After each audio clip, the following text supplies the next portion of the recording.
Bismillahirrahmanirrahim. Perkenalkan, nama saya Farudin Sangaji, mahasiswa dari Fakultas Keguruan dan Ilmu Pendidikan Prodi PGSD. Di sini saya sedikit membagi pemahaman saya tentang bahasa Indonesia. Bahasa Indonesia bersifat arbitrer, artinya hubungan antara lambang dan dilambangkan, tidak bersifat wajib, bisa berubah dan tidak dapat dijelaskan mengapa lambang tersebut mengopsi makna tertentu. Contoh, kuda melambangkan sejenis binatang berkaki empat yang bisa dikendarai. Bahasa bersifat unik karena setiap bahasa memiliki ciri khas tersendiri, tidak dimiliki oleh bahasa lain. Contohnya seperti dia menangkap ayam, tekan diberikan pada dia. Maka makna kalimat ini adalah bahwa yang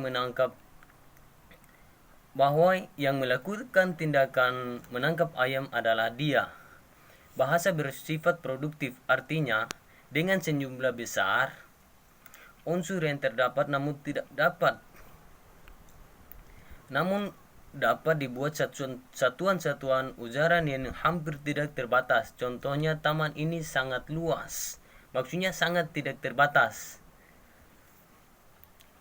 Karena bahasa Melayu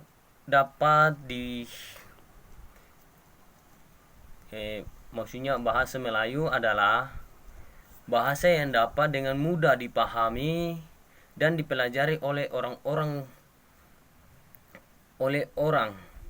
Bahasa Melayu juga bisa dijadikan sebagai bahasa pengantar di sekolah-sekolah rakyat.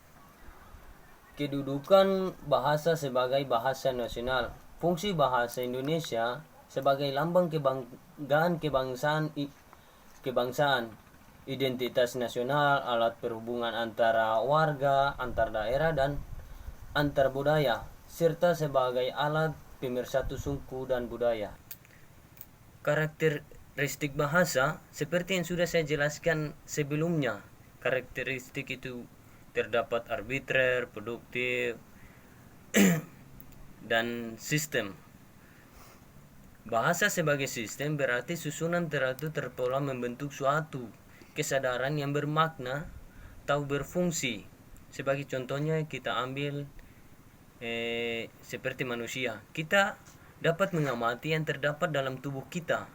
Tubuh manusia sebagai suatu sistem terdiri atas bagian-bagian yang saling berhubungan. Ketika salah satu mengalami gangguan, hal tersebut akan mengganggu kinerja sistem. Bahasa arbitrer artinya hubungan antara lambang dan dilambangkan, tidak bersifat wajib, bisa berubah dan tidak dapat dijelaskan mengapa lambang tersebut mengopsi pada tertentu. Contohnya seperti motor. Motor mempunyai bahan bakar bensin, kenapa tidak dikatakan oli?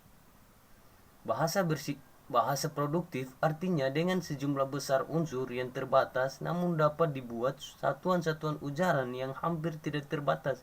Contohnya seperti sebuah lahan yang mempunyai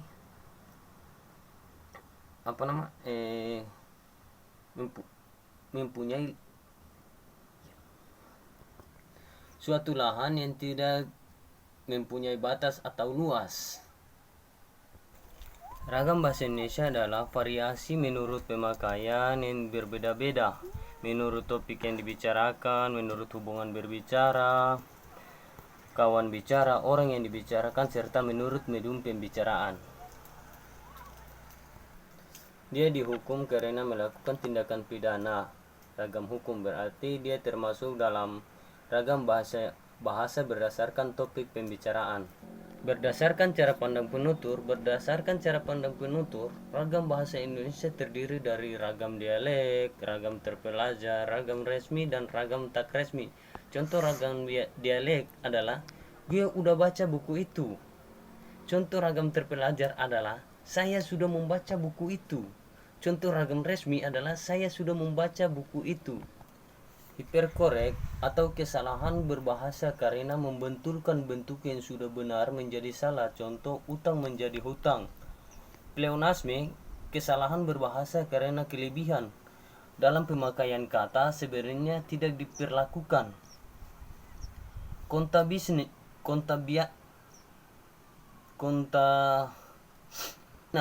kontabinasi atau pleonasme. Kontaminasi atau pencemaran, dengan kata lain kacau. Yang dimaksud dengan kacau adalah susunan unsur bahasa yang tidak tepat seperti morfem dan kata. Morfem yang salah disusun membentulkan kata yang sudah bentuk.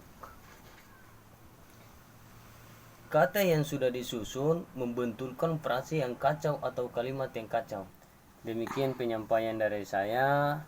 Jika tutur kata atau kalimat yang kurang berkenan atau kurang dipahami, lebih dan kurangnya saya mohon maaf. Wassalamualaikum warahmatullahi wabarakatuh.